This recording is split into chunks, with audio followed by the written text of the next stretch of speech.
আসসালামু আলাইকুম। দেখুন আমি আবার হালুয়া বানাচ্ছি, বুটের হালুয়া।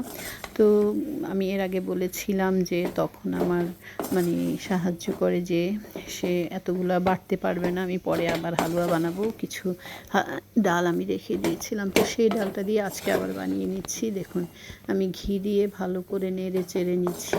হালুয়াটাকে ভালো করে নাড়ছি যাতে হালুয়াটা ভালো করে হয়। তা এরপরে আমি এটাতে একটু চিনি দিয়ে দিব, কারণ এই ঘি দেওয়ার পরেই চিনিটা দিতে হয়, তাহলে হালুয়াটা একটু শক্ত শক্ত থাকে। তো চিনি দিয়ে আবার আমি কিছুক্ষণ ভেজে নিব। দেখুন চিনি আমার দেওয়া হয়ে গিয়েছে।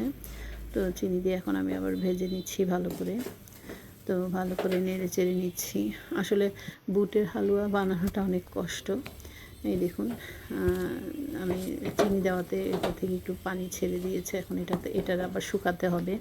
তো শুকিয়ে নিচ্ছি আমি ভালো করে নেড়ে চেড়ে পানিটা শুকিয়ে নিচ্ছি। তো পানিটা শুকাতে শুকাতে এদিকে আমার যখন পানিটা টেনে আসবে তখন আমি আবার দুধ দিয়ে দিব, লিকুইড দুধ যেটা সেটা দিয়ে দিব। লিকুইড দুধটা অনেক সাবধানে দিতে হয়, একটু কম বেশি হলে ঝামেলা হয়ে যায়। কম হলেও ঝামেলা, বেশি হলেও ঝামেলা। যাই হোক দেখা যাক, আমি দিয়ে নেই। তো এখন আমি লিকুইড দুধটা দিয়ে দিচ্ছি। দেখুন এই যে লিকুইড দুধ দিয়ে দিচ্ছি। মনে হচ্ছে বেশি হয়ে গিয়েছে, হ্যাঁ আসলেই বেশি হয়ে গিয়েছে। আমার এই লিকুইড দুধ একটুখানি পরিমাণে বেশি হওয়াতে আমার প্রচুর কষ্ট করতে হয়েছে, কারণ মানে এই পানিটা দুধটা শুকিয়ে না আসা পর্যন্ত হালুয়াটা তো ভালো করে হবে না, শক্ত হবে না। আমি যখন কাটতে যাব কাটা যাবে না।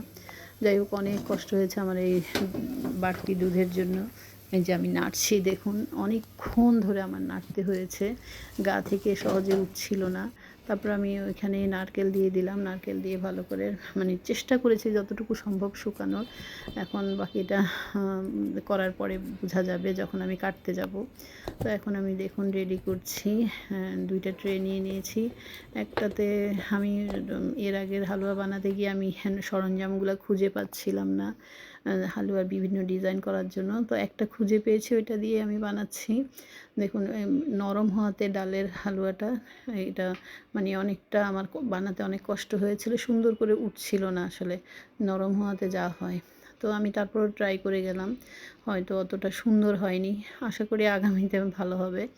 আর আরেকটা ট্রে যেগুলো আমি কেটে নিয়েছিলাম ওগুলো কিন্তু আবার সুন্দর হয়েছে, কারণ ওগুলো একটু শুকিয়েছে, সময় লেগেছে। আমি তো তাড়াহুড়া করে করেছি, যার জন্য এটা একটু নরম বেশি ছিল।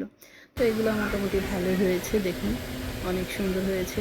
কেমন লাগলো আমার এই ভিডিওটি? যদি ভালো লেগে থাকে অবশ্যই লাইক কমেন্ট শেয়ার করবেন। ধন্যবাদ সবাইকে ধৈর্য সহকারে ভিডিওটি দেখার জন্য। খোদা হাফেজ।